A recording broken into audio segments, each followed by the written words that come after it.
What comes to your mind when I utter the word yoga? Pause the video for a second, think about it, and resume the video. Hi, this is Architect Sivaram. Hope you're doing great. If twisting the body, bending your body, or putting yourself into some difficult postures, if that comes to your mind, that's not yoga. It is just asanas or yogasanas, which is a small aspect of yoga.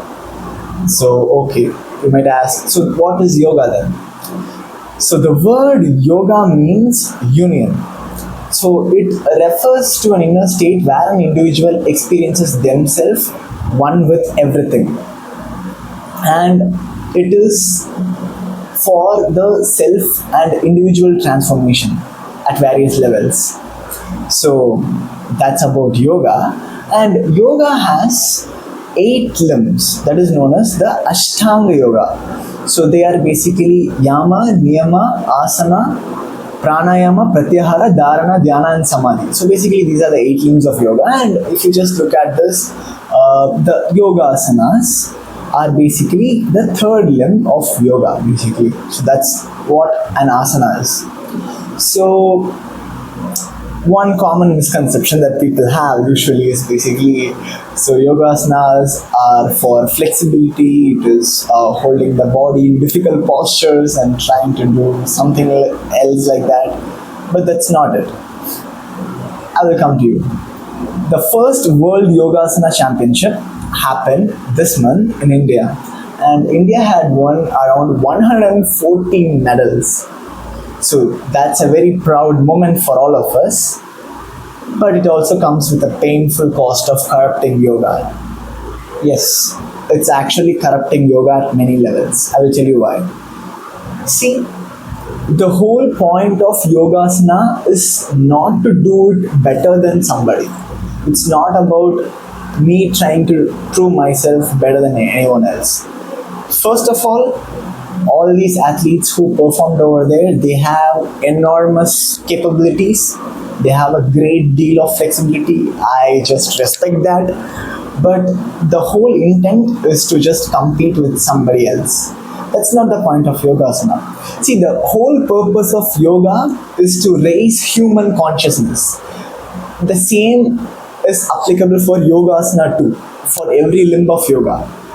So doing asana is to raise human consciousness. It's not about competition or flexibility for that matter.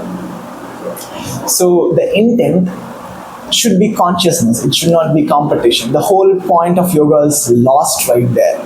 See, why I am stressing this is because I'll just start with a story, okay? A little story. See, there was a king in a kingdom, and he wanted to go out and he wanted to just look at his people. So he disguised himself as a common man and he just walked down the streets and he saw a man. So he went up to him and asked him, "What are you doing?" So the first man, he just replied to the king. He didn't know he was the king. So he just replied that, I'm just cutting the stones basically. So that's what he replied. So the king asked, "Why are you doing that?" And he said, the man replied that, I'm doing it because I'm asked to do these things. So I have to just cut these stones. So the king said, okay. And then the king walked a few feet apart and then he just saw another guy. There was another man. So he went up to him and asked him, "What are you doing?" He said, "I'm working." And the king asked, "What are you working for with the stones? You're just cutting the stones. Why are you doing that?" He said, "I'm earning a living. I just have to take care of my family. So I'm doing this." The man replied. Okay. The king said, okay. And then he just walked away. He found a third man. So this third man was very joyful. So the king was pretty impressed. So this guy is just very joyful. So he just went up to him and asked him, "What are you doing?" He said, I'm just enjoying my life. And then king asked, oh no, you are just cutting the stones. How come are you enjoying your life? The man replied, no, I'm not just cutting the stones. I'm building something where a lot of human lives will get transformed in this temple that is coming up. So that is the intent, that is the way one sees the life. So the intent makes a whole lot of difference in anything that we do. It doesn't matter whatever we do in our life, the intent is very important, why we do what we do. So the same goes for yoga. See, if I were to be having no knowledge about yoga, just no knowledge or no experience about yoga, I would have been very, very happy. Oh my god, yoga is going everywhere. So the whole world is looking at this Yogasana championship, and this will take in yoga to the Olympics. India will be gaining a lot of medals. So I'll be very happy. I would have been very happy, but unfortunately, that's not it. So if somebody who has no knowledge about yoga, if they look at this Yogasana competition, what they would think is basically, oh, Yogasana. That is, you just twist your body, flex your body, and do it better than somebody, and you compete, right? And then you win. No, that's not it. We don't want that distorted view of yoga to spread at a global stage. See, if yoga is all about flexibility, or the Yogasana, so if it is all about flexibility, yeah, if that's the point, then a circus artist can do it better. It's just pure gymnastics in that sense, right? So that should not be the way we project yoga to the world. So yeah, it's about human consciousness. Apart from all that, there is something very interesting and it's quite senseless going on, but it's actually funny. So people just believe that yoga should evolve.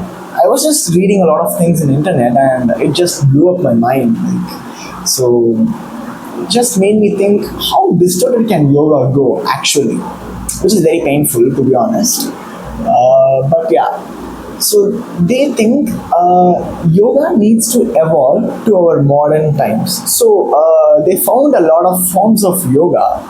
Basically, I'll just read the names, okay?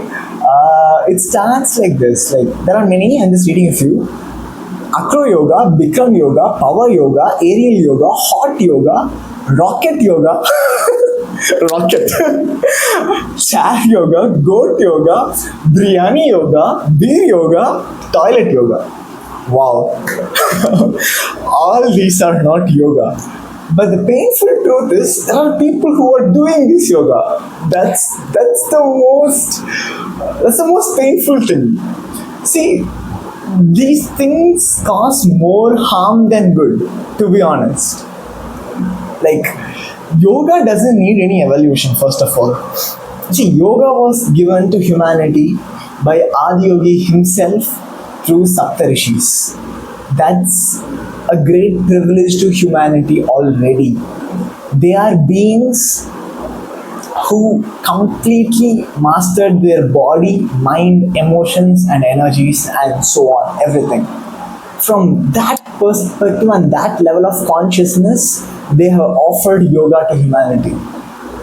Who the hell are we to actually change it or cause an evolution to yoga as per our monetary needs? No, that's not our point. Our point should be to preserve yoga in its pristine purity as it was offered through generations.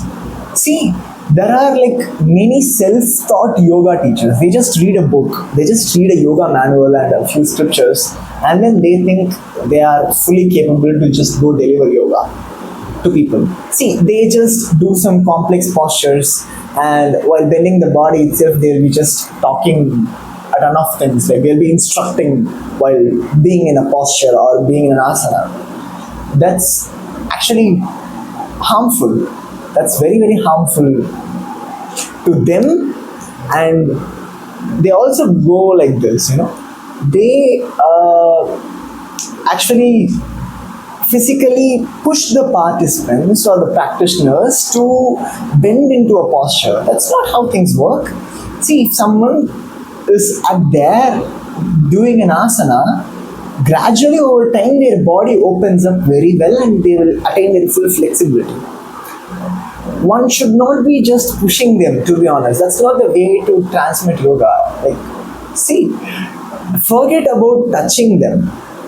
Ideally, if one is practicing proper hatha yoga, yogasanas, no one should be at a 3 feet radius around them. There should be sufficient space around them. I will tell you why. Yogasanas are not just about the physical body.